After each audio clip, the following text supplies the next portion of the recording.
आज मैं आपको हिंदी में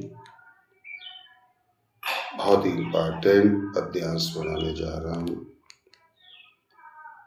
ये बोर्ड परीक्षा में कई बार आया और एक आध साल छोड़ के हमेशा ही आ जाता है। इसको आप बहुत बारीकी से तैयार कीजिए। धन्यवाद। ये पद्यांश सूरदास जी द्वारा रचित पद नामक शीर्षक से लिया गया है। 6 नंबर में आता है। इसमें 3 प्रश्न पूछे जाते हैं। सबसे पहले संदर्भ, प्रस्तुत पद्यांश हमारी पाठ्य पुस्तक हिंदी के पद्य खंड के पद नामक शीर्षक से लिया गया है, जिसके कवि सूरदास जी हैं। सूरदास जी ने अपने इस पद्यांश में भगवान के कमल रूपी चरणों की वंदना की है। कवि कहता है कि चरण कमल बंदो हरिराय, कि मैं भगवान के कमल रूपी चरणों की वंदना करता हूँ।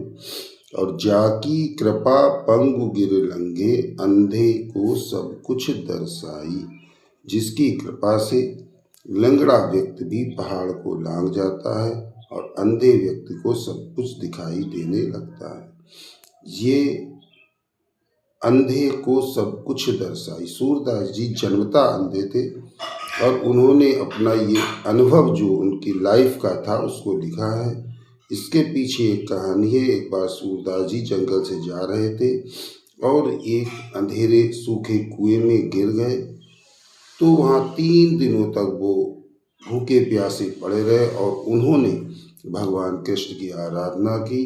कहा जाता है कि भगवान कृष्ण ने प्रकट होकर के उनकी आँखों में रोशनी दी और उन्होंने कृष्ण के दर्शन किए।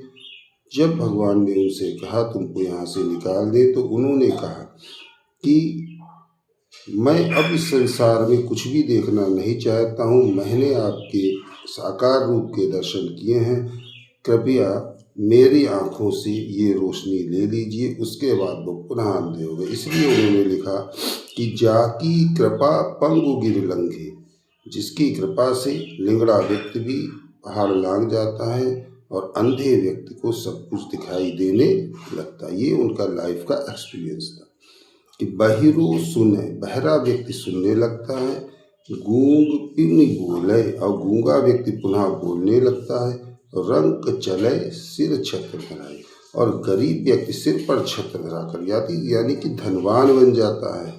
सूरदास स्वामी करुणामय, सूरदास जी कहते हैं ऐसे करुणा के सागर भगवान कृष्ण की मैं बार बार बंदौती पर मैं बार बार वंदना करता हूँ।